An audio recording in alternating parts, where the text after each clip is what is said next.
មកដល់កន្លែងនេះគឺជាចំណុចសំខាន់ដែលអ្នកនរគ្នាឃើញហើយកន្លែងលេខទូរស័ព្ទហើយនឹងកន្លែងពាក្យថារំលងនេះបើយើងបង្កើតនៅក្នុង Google Chrome ឬក៏អីផ្សេងបើយើងមិនបង្កើតនៅក្នុង Gmail ទេវានឹងអត់មានពាក្យថារំលងនេះទេអ្នកនរគ្នាគ្រាន់តែចុចពាក្យរំលងហ្នឹងវាអាចបង្កើតឲ្យយើងបានដោយមិនបាច់ប្រើលេខទូរស័ព្ទនោះទេអ្នកនរគ្នាគ្រាន់តែចុចពាក្យថារំលងទៅយើងមិនបាច់ដាក់លេខទូរស័ព្ទក៏បានដែរពេលនោះវានឹងបង្ហាញ account email ឲ្យយើងមួយថ្មីសម្រាប់ឲ្យយើងប្រើប្រាស់ធ្វើជា account YouTube ឬក៏ account Google ផ្សេងៗបានសួស្តីអ្នកទាំងអស់គ្នាថ្ងៃនេះគឺខ្ញុំចង់បង្ហាញពីវីដេអូមួយដែលនិយាយពីការបង្កើត email ឬក៏ Gmail នៅក្នុងទូរស័ព្ទដៃដែលយើងបង្កើតដោយមិនចាំបាច់ប្រើប្រាស់លេខទូរស័ព្ទដើម្បីបង្កើត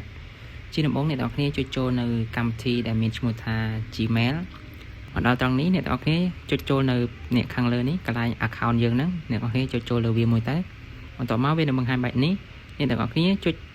ចូលកន្លែងដែលមានសញ្ញាបូកហ្នឹងអ្នកទាំងអស់គ្នាគ្រាន់តែចុចចូលទៅលើពាក្យថា Google ហ្នឹងដើម្បីយើងបង្កើត email Google មកដល់នេះហើយអ្នកទាំងអស់គ្នាចុចពាក្យថា continue ទៅបាទវានឹងនាំឲ្យយើងបង្កើត email ថ្មីមកដល់កន្លែងនេះវិញយើងនឹងទៅរកពាក្យថាបង្កើតគណនី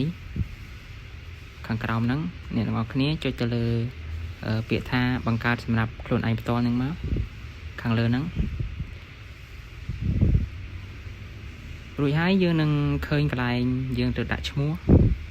ហើយដាក់តកូលយើងចង់ដាក់បែបណាក៏បានដែរស្អាតទៅលើអ្នកទាំងអស់គ្នាស្រឡាញ់កន្លែងថ្ងៃខែឆ្នាំកំណើតអ្នកទាំងអស់គ្នាអាចដាក់ថ្ងៃខែឆ្នាំកំណើតរបស់អ្នកទាំងអស់គ្នាក៏បានអ្នកទាំងអស់គ្នាអាចដាក់ផ្សេងពីហ្នឹងក៏បានហើយបន្តមកយើងដាក់ភេទមកដល់ហើយយើងចុចពាក្យថាបន្ទាប់មកដល់ត្រង់នេះគឺវាបង្ហាញឲ្យយើង3របៀបគឺយើងចង់បង្កើត email ដោយខ្លួនឯងឬក៏យើងយកតាមការណែនាំរបស់គេស្រាប់ដែលគេបង្កើតឲ្យមានទី1ទី2នេះតែខ្ញុំយកតាមគេបង្កើតឲ្យបន្ទាប់មកគឺវាតម្រូវឲ្យយើងដាក់លេខសម្ងាត់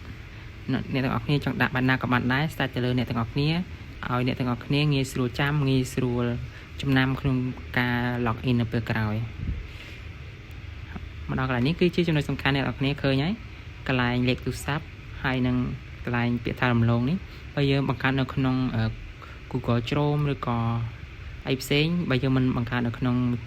Gmail ទេវានឹងអត់មានពាក្យថារំលងនេះទេអ្នកនរគ្នាគ្រាន់តែចុចពាក្យរំលងហ្នឹងវាអាចបង្កើតឲ្យយើងបានដោយមិនបាច់ប្រើលេខទូរស័ព្ទនោះទេអ្នកនរគ្នាគ្រាន់តែចុចពាក្យថារំលងទៅយើងមិនបាច់ដាក់លេខទូរស័ព្ទក៏បានដែរពេលនោះវានឹងបង្ហាញ account email ឲ្យយើង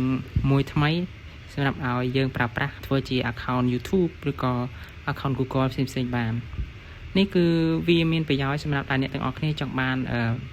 account email ច្រើនណាអ្នកទាំងអស់គ្នាអាចបង្កើតវាច្រើនប្រហែលក៏បានដែរវីដេអូថ្ងៃហ្នឹងគឺមានតែប៉ុណ្្នឹងទេអរគុណសម្រាប់ការទស្សនាជួបគ្នានៅវីដេអូក្រោយ